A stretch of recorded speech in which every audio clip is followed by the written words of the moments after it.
Seas con señores, niños, con niñas, súcubes del Ministerio de la Fruta y de la Verdura del Tiempo, bienvenidos a este su único programa asintomático, su único programa machista, racista, homófobo, antisemita, transfobo, islamófobo, celíaco, embarazado de 14 meses, 3 de Canarias, alérgico a la lactosa, orgulloso consumidor de mamitas catalíticas y de galetas con bisagra o en su defecto sin bisagra. Déjeme hoy que les hable de un mito, una leyenda, el mito y la leyenda de los templarios. Los templarios.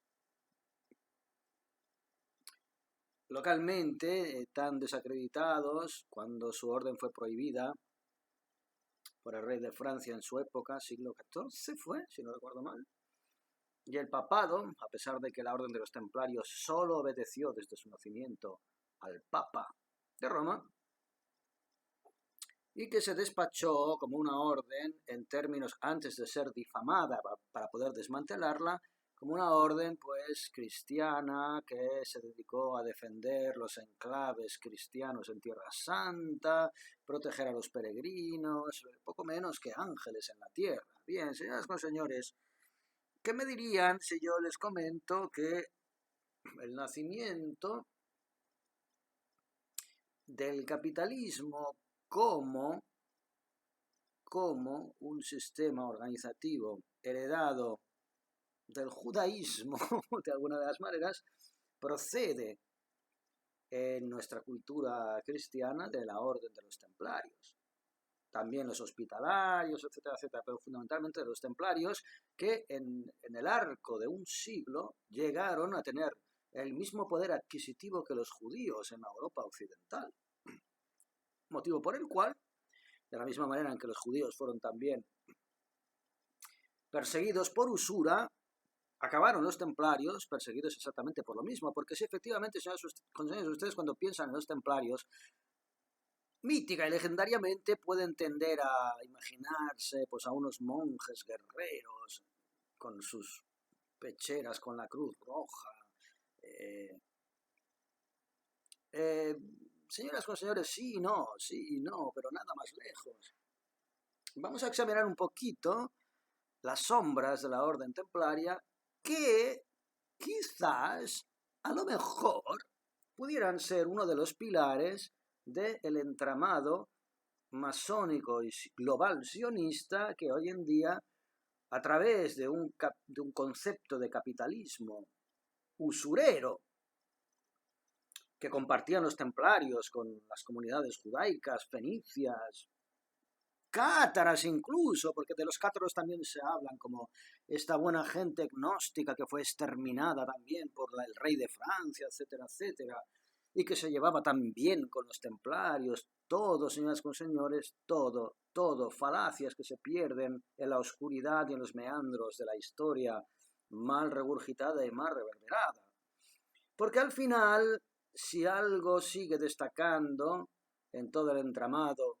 sociopolítico, geográfico, económico y cultural de Occidente, es la siguiente premisa: poderoso caballero es don dinero, y a ese caballero doblaban la rodilla, hinclaban la rodilla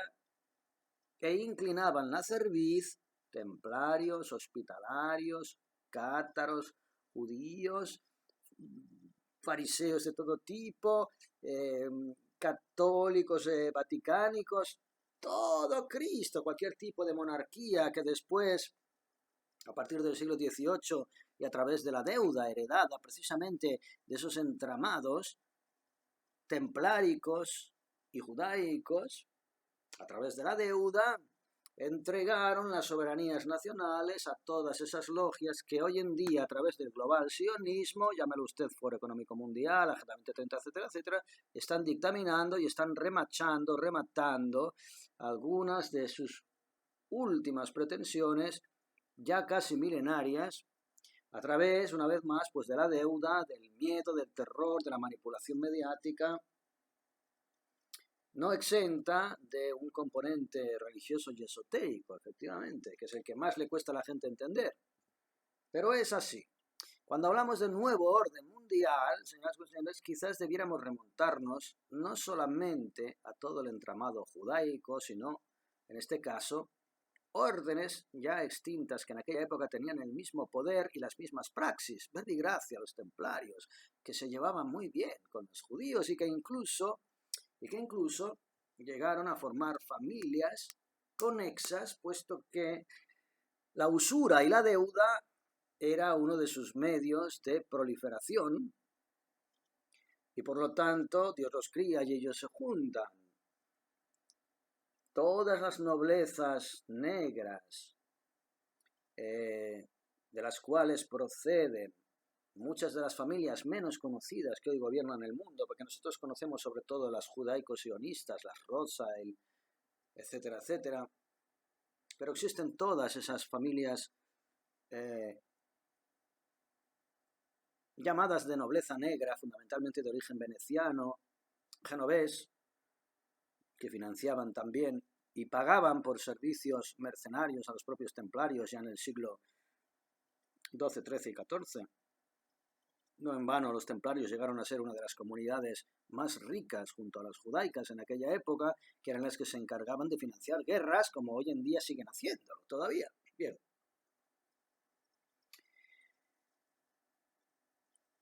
Tengamos en cuenta esto. Los templarios,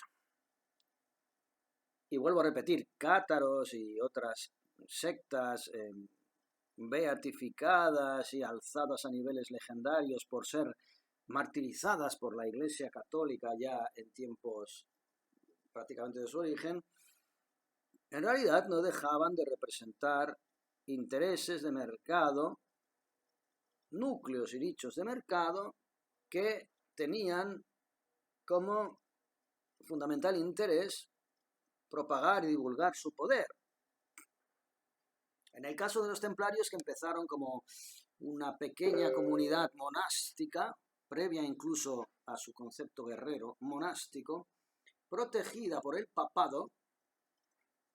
fueron creciendo en el ámbito de las cruzadas y del mantenimiento cristiano de Tierra Santa, etcétera, etcétera, y alargándose, extendiéndose de la misma manera que una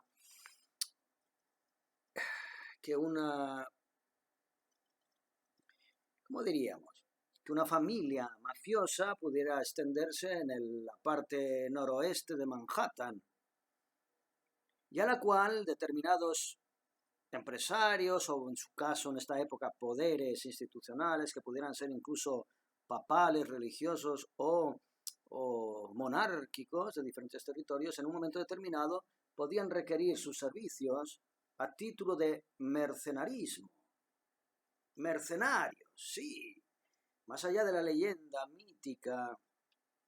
de la santa cristiandad templaria que protegía como martillo de herejes y luz de la cristiandad en tierras santas el cristianismo, existe una prosaica realidad que es la de un grupo mercenario que ejercía sus labores al mejor postor. Tanto es así que la propia secta de los templarios se llevaba muy bien con la secta de los asesinos. ¿Conocen ustedes a la secta de los asesinos? Los asesinos eran una secta chiita, musulmana, que data, su fundación, si no me equivoco, del siglo X, es precedente a la templaria, siglo XII, que en sus inicios no tenían ningún interés en atentar contra intereses cristianos. Ellos estaban suficientemente ocupados en su guerra interna islámica contra esa otra sección de su propia religión islamista, que era la sunita.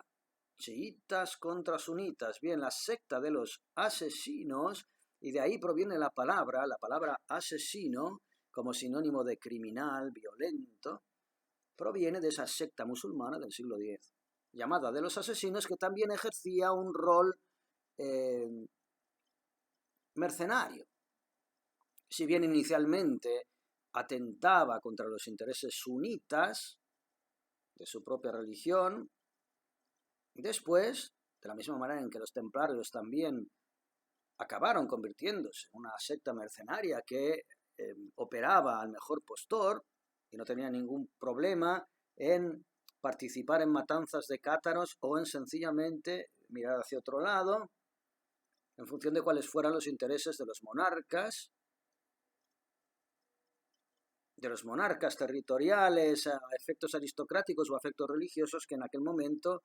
les pagaran por intervenir en determinados conflictos territoriales o por sencillamente no ofrecer la ayuda que supuestamente como agrupación procristiana debieran a cualquier tipo de núcleo cristiano viéndose amenazado, no ya solamente por sarracenos, sino también por intereses espurios de coronas dizque cristianas. Bien, en ese sentido, señoras con señores, lamento mucho desmitificar la secta templaria. Otro día hablaremos de sus virtudes, porque efectivamente no podemos decir esto es bueno y esto es malo. Todo es una cuestión de intereses circunstanciales y es una cuestión sobre todo de individuos. Hay individuos que creen en determinadas causas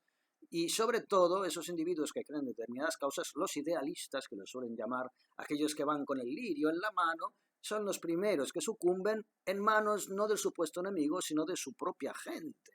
Eso es lo que sucede cuando alguien, intentando respetar los principios de su propia organización, se ve rodeado por la perversión y la corrupción de dicha organización. Ellos van a ser los primeros en caer, y no de manos del enemigo, sino de manos de su propia gente. Es la historia de la humanidad, señoras y señores. Por lo tanto, muchos templarios sucumbiendo por proteger los propios principios de su orden, pueden testimoniar el hecho de que la virtud y el vicio no depende tanto de enclaves ideológicos como de individuos que creen o dejan de creer honestamente en las causas a las que se han inmolado. No sé si me estoy explicando. Bien, en el caso de los templarios ya hemos hecho esta pequeña introducción. Déjenme que les lea algo sobre el nuevo orden mundial, que es el tema que me gusta siempre correlacionar en todas estas disquisiciones históricas y filosóficas, de este pequeño libro que se llama Libro Negro de los Templarios, crónica sombría pero real de los Caballeros Templarios, escrito por Miguel Aracil. Déjenme leerles este parágrafo. Obsesionados por el dinero, padres fundadores de la banca, templarios, padres fundadores de la banca. No en vano se ha acusado muchas veces a todas estas familias, noblezas negras, genovesas, venecianas, centroeuropeas, los Rothschild, sin ir más lejos, a la hora de generar simbología para sus estados absolutamente artificiales, a través de los cuales implementar su propia agenda ideológica. No en vano, estos herederos de la banca son precisamente estos magnates supuestamente filántropos que hoy en día representan la mafia global sionista que ha entramado este pulpo malicioso que puede sintetizarse en diferentes tentáculos como la Organización Mundial de Salud, la OTAN, la Organización de Naciones Unidas, la Unión Europea, etcétera, etcétera, etcétera. Agenda 2030, Foro Económico Mundial, Foro de Davos, Grupo Bilderberg, el Grupo de Roma, llámenlo ustedes como quieran, son los mismos, diferentes nomenclaturas. Pero ¿por qué decimos que quizás los templarios son los precursores en Occidente de los prestamistas usureros y de los banqueros, coexistiendo ya con todo el entramado judaico dedicado a la usura? Porque tenían cada uno sus propios territorios y por eso se llevaban bien entre ellos. Y a veces se hacían la guerra, pero a veces también colaboraban, porque al fin y al cabo estaban en el mismo gremio. Déjenme leerles este trocito. Obsesionados por el dinero, padres fundadores de la banca, prestamistas y empresarios, los templarios sintieron una especial atracción por el poder, tanto económico como político, hasta el punto de que llegaron por ese camino a fabricarse su propia perdición. Los dos defectos más conocidos o popularizados de los templarios y que forman parte importante de su leyenda negra fueron, sin duda, su exagerado orgullo, rozando en ocasiones la soberbia, y su afán por el dinero y las riquezas en general, que los llevó a ser considerados por algunos historiadores como los padres de la banca en Europa. Luego, simbiotizada a través incluso de matrimonios sanguíneos con la usura judaica. Verbigracia, todas esas logias, por ejemplo, anglosajonas, Orden de la Jarretera y todas estas, de las que ya forma parte de nuestro querido Felipe VI, rey de España, y que ya fagocitaron también Francia como nación y como soberanía, son una simbiosis de estos padres de la banca, de estos padres de la usura, que no solamente eran judaicos, su rama supuestamente cristiana pudiera estar representada por la templaria, en el sentido de que tuvo muchísimo poder en el siglo XII, XIII y hasta XIV otras sectas cuyos participantes pudieran tener también originalmente intenciones puras, acabaron también dedicándose a la usura, porque la usura no deja de ser los cimientos del capitalismo occidental en este caso. Los cátaros también practicaron la usura, los fenicios. De eso vivían, señoras y señores, y de eso generaban entramados de poder. Bien, su afán por el dinero y riquezas en general, que los llevó a ser considerados por algunos historiadores como los padres de la banca en Europa y los grandes banqueros durante una parte de la Baja Edad Media, hablando de los templarios a los que seguirían los grandes banqueros italianos, nótese su relación inmediata, incluso en términos de financiación de las cruzadas, con los nobles y los comerciantes genoveses y venecianos, sin olvidar, por supuesto, a los omnipresentes judíos. Como anécdota y antes de continuar, comentaremos que la tan utilizada palabra banquero tiene al parecer sus orígenes en unos documentos del siglo XII de origen genovés. Los genoveses, que tienen la nómina de ser tacaños, peseteros y gente que piensa solo en la pasta, y se llevan esta palma junto a los catalanes y los escoceses en Europa. Son tres enclaves europeos que tienen esa reputación. Nótese que aquí en Cataluña los enclaves cátaros y templarios siguen teniendo un peso cultural importante, pero no entraremos por ahí, sobre todo barceloneses y gerundenses, pero no entraremos por ahí porque entonces no acabaríamos nunca, de momento. Término de origen genovés, el de banquero, que habla de los numerosos comerciantes que instalaban sus paradas y tiendas de mercancías en las principales zonas portuarias, por supuesto. Todo entraba y salía por el mar en aquella época. Estos establecimientos recibían el nombre de bancum. Y si bien en un principio se dedicaban principalmente a la compra-venta, cambio de mercancías de diversas procedencias, tanto de Oriente como de Occidente, algo más tarde se pasó al depósito, cambio y préstamo, tal y como más tarde realizaron las diferentes entidades bancarias. Se ha escrito mucho, y para todos los gustos, sobre por qué una orden que empezó autodenominándose milicia de los pobres caballeros de Cristo, puesto que los templarios eran los pobres caballeros de Cristo, y que en un principio, tal como nos indica Guillermo de Tiro, no tenían iglesia ni domicilio seguro, como el pueblo nómada judaico, llegó hasta la gran institución político-militar económica en que se convirtió en menos de 2 siglos. Una potencia económica similar a la judaica en el siglo XII, XIII y XIV. Sin embargo, quedan claramente diferenciadas dos corrientes de pensamiento. Por un lado están los que creen que este afán económico tenía como única finalidad poder afrontar los grandes costes materiales que tenían en los territorios sarracenos o conquistados a estos, es decir, financiar la Santa Cruzada, para mayor gloria y regocijo de la cristiandad. Por otro lado, hay los que opinan sencillamente que se debió a la codicia que ya desde muy temprano imperó en dicha orden, esta orden fundadora occidental de la banca, en simbiosis incluso sanguínea con la comunidad judaica dedicada a la usura. Se preguntan todavía por qué todas las soberanías nacionales tradicionalmente han tenido problemas con determinadas comunidades que dedicaban su existencia a el empobrecimiento sistemático y la usura de las naciones en las cuales se establecían. Hay una tercera y minoritaria corriente que cree que el hecho de que durante casi 2 siglos se obsesionaran por el dinero y las riquezas en general se debía a que tenían como última y altruista finalidad organizar, y escuchen esto, organizar, es decir, esto ya era un plan que iba mucho más allá del propio beneficio económico. Era un plan dogmático, ideológico, religioso y esotérico, puesto que hoy no vamos a hablar de cuáles eran los conocimientos herméticos de sectas cuales las templarias, cátaras o asesinas. Se debía que tenían como última y altruista finalidad organizar un gobierno mundial. ¿Les suena? ¿El nuevo orden mundial? ¿No tendrás nada y serás feliz?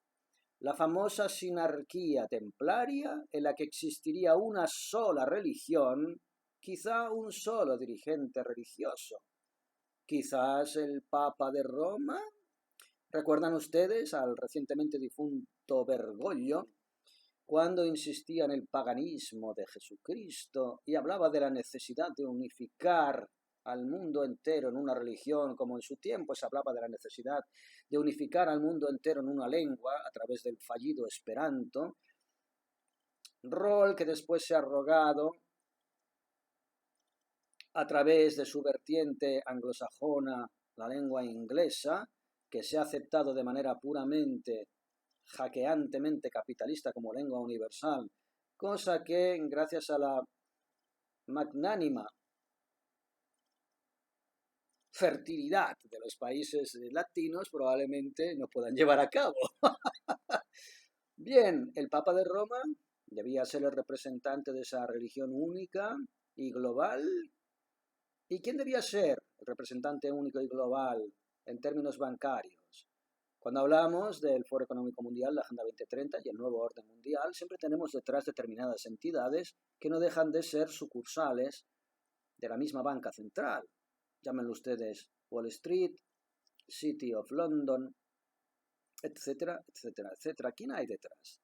de estas entidades? Viejas familias,